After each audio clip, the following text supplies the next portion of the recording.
Hi, my name's Tom Stites, My name is Jack Wofford. and I'm just delighted to be here to talk a little bit with Jack about Sallisaw football. Jack occupies a very special place. He was one of my coaches back in the 70s.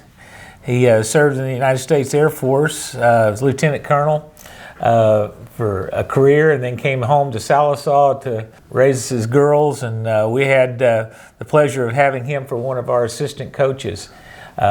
He also was on my dad's football team back in the 40s. So Jack's an old black diamond and knows a whole lot of black diamonds. When you were in high school, Jack, did most of the guys, young men, did they go out for football? Pretty much. Not all of them. There were several that didn't go out, but that was kind of the thing. Kind of thing to do? Yeah. What do you remember, some of the things you remember about the Sallisaw team back in, let's just say 46. I always talk about this picture a lot because my dad was in it and you were in that, and so many other people, families are represented in this old picture. Well, it's been over 75 years, so wow. My memory is not that great. As we come to it, this may have been a year before, but I remember we beat Stigler for the first time in everybody's memory. Wow. That year, and then we also beat Wagner. But I think what happened was that back in those days, the rules were that if the game ended up in a tie, whoever had penetrated the 20-yard line of the other team won. The game. Whoever had won the most penetrations won. And Wagner won it on penetrations, but the score was tied 21-21. And but those are really the main highlights of the two seasons that we had there. Well, it was a 47 team your dad played on that. He stayed over for a semester, I think, and played football. And there was a day I remember that they played in Muskogee. Somebody, I can't remember who it was, but they played them one afternoon and then came home and played another game that night. That's the story. It's probably the one that you're thinking about. I think it might have been Taft, which was close to... Taft? Yeah, I was very close to Muskogee. Okay, all right. But I was over at Connors at that time, so I don't remember. I didn't go to either game. Okay. So did you go to the Air Force right out of Sallisaw and Connors, or was it... When did you start in the United States Air Force? When did you go to there? I went to Connors one year, and then I joined the Air Force, and went into pilot training in 1950, I guess it was. Gosh, it had just become Air Force. Air Force didn't exist until 48 or 49, so it was always the Army Air Corps up to that point, so you got in at the very beginning of the Air Force, didn't you? You want to talk a little bit about the people in this picture, too? Sure. All right. I'll just point out that this is Jack right here, and Jack was a first cousin for Perry Floyd Wheeler. Lattimore, I'm sorry. Perry Floyd Lattimore. You were a little bit older than Perry Floyd, right? Yeah, I was 2 years older than him. And of course, my last year, we played Tahlequah about the third game or something like that, and he broke his leg in that game.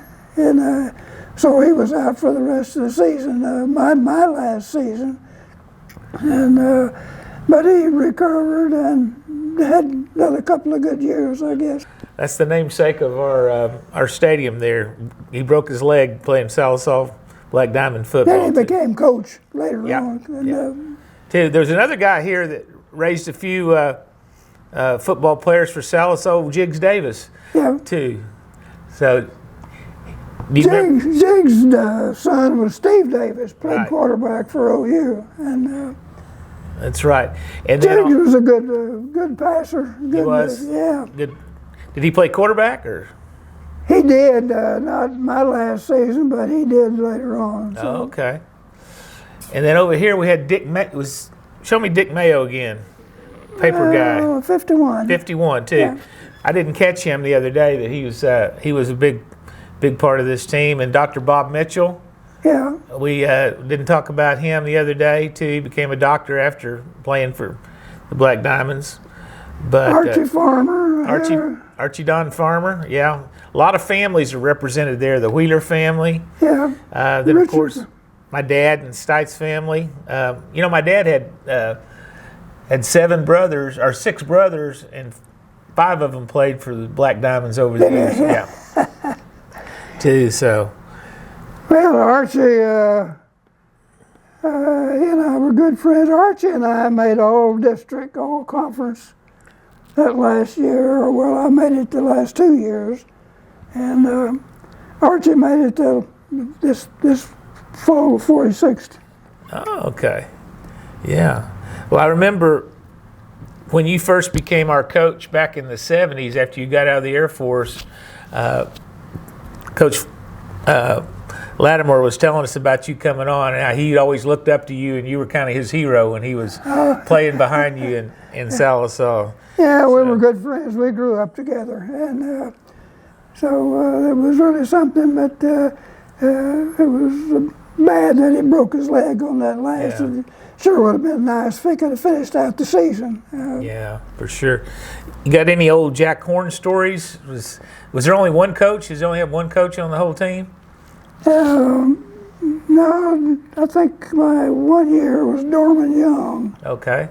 He was the coach, kind of a temporary type thing. I can't remember who was the coach before him, but Jack Horn came, and I think he was there probably a couple of years. My first year, and then after that, another couple of years. He wound up in the lumber business with a lumber yard at Vian, but he got out of coaching after that. Well, I think after the Air Force, your first year of being assistant coach at Sallisaw was when I was in high school. Yeah. How many years did you coach? Oh, just that one. Just that one? Matter of fact, I wasn't really a coach. I was doing my practice teaching at that time. Well, I didn't know the difference. You seemed like a coach to me. I remember you being there. Yeah, but it was really enjoyable. Of course, I know your dad was the principal at the time, and Bear Floyd was the coach, so you had to have something when you were doing the practice teaching. Right. And so I worked it out with them that I could be help on the football. Well, I remember you did. Remember you helping with linebackers and all over. It was that was a lot of years ago now, even for me. So. Those are fairly new uniforms that we had there. I think probably the second year we had them. But this was coming out of wartime, and there was a shortage. 1 year we had just some old yellow jerseys, and it wasn't even our school colors. I didn't think about that till just now. You're right. This was just right as the war was over, and the United States is depleted of everything, and. The year before was when the war was still going on, and or it had just ended. Well, I can't remember exactly, but there was a shortage, and then we had to. I remember going to a game somewhere, and I think it may have been Stigler. We rode in the back of a truck, and I couldn't get gas for the school buses, so. This was somebody's truck that owned it, and they spread a bunch of hay in the back, and that's where the team rode. So that's my best of my memory. Wow. Highway Patrol would never let you do that now, would they? No.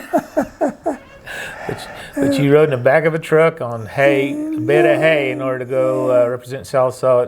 But like I say, the war had my first year out for football as a freshman was 43.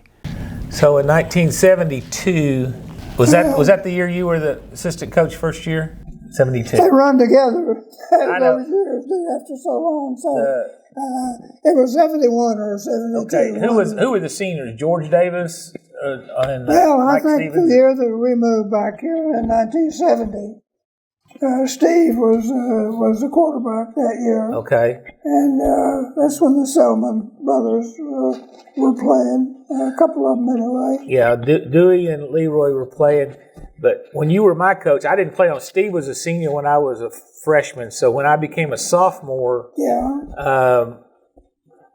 George Davis, Mike Stevens, Jackie Horn, all that bunch were seniors, and then we went down to play Eufaula at Eufaula. Yeah. And Leroy Selzman and Dewey Selman were seniors there before they went to OU. How did it change the guys on this team, and what do you think it does for young men when they play football, or especially at Sallisaw, to be a Black Diamond? Well, I think it's something you always remember and you never forget, you know, and I think it really was an honor to represent Sallisaw High School on their football team, and the success that we had, of course, was a team success. There was one, I'm not sure if it was this season or the season before, but the last 7 or 8 games we were unscored on. Wow. Yeah, went that long without, and had the least number of points in the other games of the Cold Conference, I guess. Well, I remember my dad telling me many stories about some of the games that you guys played. I don't know how many of them were true, how many of those stories were true, but I suspect they were mostly true, because you always remember things, even when you get older, about football. It was amazing how many Jack named every person on this picture. 75 years ago, is that about that? Over 75, except that one kid there. And I can't remember what his name. Well, you had half of his name. You got his last name. So. He looked familiar, but I just couldn't come up with a name for him. Yeah. And, but if I think about it for a little while, I probably, I know I've got it. It's the same picture at home, but it's got the names of everybody typed on the back of the picture. So, and I think I gave that one to them when this first started. I gave it to the people in the library, and they took pictures of it. So yeah, I'm sure they'll. It's the same picture. And, well, Jack, thank you for being my coach. Well, thank you for your service, United States of America, through the Air Force, and thank you for being one of our great Black Diamonds that we could kind of feature in this. I appreciate that, Tom. In this production. Thank you. And I'm happy to do this, to help out any way that can bring to light the Black Diamond history, as far as that goes, you know. And this is really history. It goes back a long way.